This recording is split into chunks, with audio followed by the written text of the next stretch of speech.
Our next expert is Dr. John Hopkins, who's a comparative public lawyer at the University of Canterbury in New Zealand. So why is regional cooperation in disaster risk management, including disaster risk reduction, important? Well, I think the thing to be remembered is that in most regions, individual states can't cope with the type of disasters that they're going to be able to deal with individually. It's a classic area that requires cooperation across boundaries. Even if the states may not be close to each other, they still will require pooling of resources. It's very rare for a state to have the sort of resources that are required to respond to a disaster, or even to develop risk averse, to prevent disasters themselves without, they can't keep it fallow. You can't keep those sort of resources fallow. You need to be able to use them. So the only way to manage that is to create a regional pool or operate across states. And can you give any examples from, for example, the Asia-Pacific region of cooperation? Yes, well, there's a number in the Asia-Pacific region of various different types.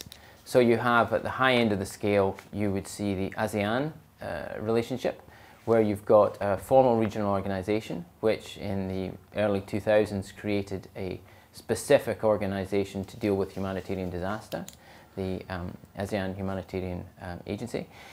This is then, that's a formal agreement which allows states to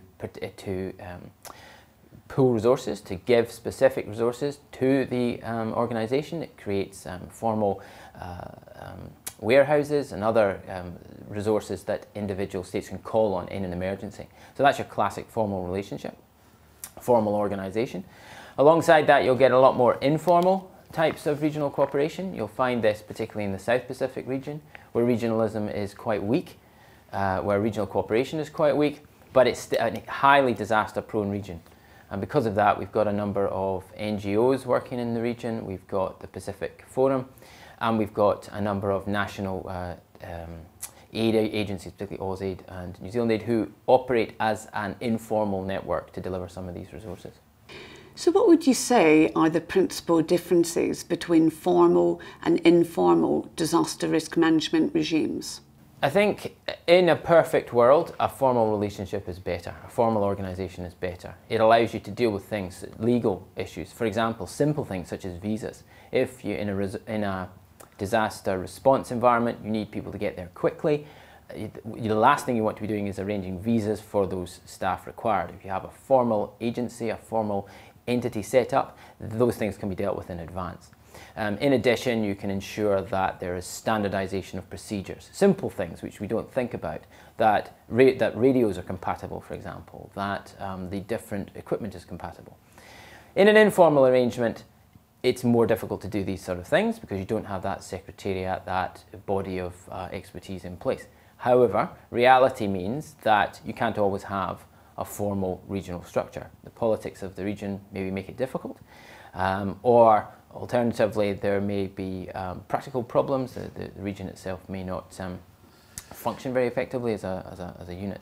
So the formal one is better, but the informal is, given the limits that you have, still allows you to develop ad hoc responses to regional disasters. That's very interesting. Are you able to give us any real-life examples, particularly from the Asia-Pacific region? Yeah, most famously, ASEAN responded effectively to Typhoon Hainan, which in Southeast Asia. That allowed quite small numbers, but for example, ships were able to be released and taken to the region very swiftly, to Myanmar. And in addition, food and other sort of resources were able to be delivered quickly. That's your classic formal arrangement. That was unusual for the region. It's not a region that has strong regional politics, but it shows you that the states realise that it's an area where they have to cooperate. And it certainly was effective, if in a small way. You see a lot more informal relationships in the South Pacific. We have seen that there is a formal treaty to do with maritime safety between France, Australia and New Zealand, and a number of informal cooperation between those states and the smaller South Pacific states which are unable to, for example, put naval resources on the ground. So all those issues are handled by the by the OECD nations in the region. The one thing I would say is you can see the limits of informal arrangements. New Zealand's firefighter, for example, have fought in forest fires in Australia under a close but informal arrangement, and that has led at times, most recently, to a crisis where the New Zealand firefighters were trained differently and ended themselves having to be rescued, I suppose is the prosaic term, by the Australian, largely because they didn't have the same equipment and they were trained in a different way. And that's your difficulty with utilising an informal arrangement. And finally, how would you recommend that parliamentarians could champion taking forward disaster risk management frameworks at the regional level? Well, I think in general they need to be encouraged. It's traditionally somewhere that states will defend their sovereignty. The defence of your population is seen as fundamental to the Westphalian state model. The problem is, in the modern world, as states develop, they are increasingly at risk from disasters and they need to cooperate. And they need encouragement to cross that Rubicon, to get involved with other states. And this is the dichotomy we have in the Asia-Pacific region. All the states know, they must know, that they can't cope individually and therefore they need to cooperate. But the political will is often lacking. So encouraging that political will is one thing. I think the second point is that these agencies can be difficult to be held accountable because the executives are cooperating outside the realm of the traditional domestic law.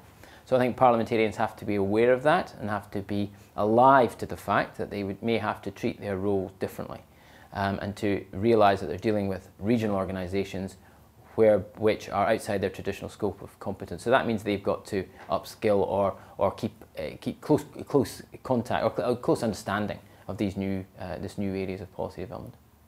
John, thank you very much. Thank you.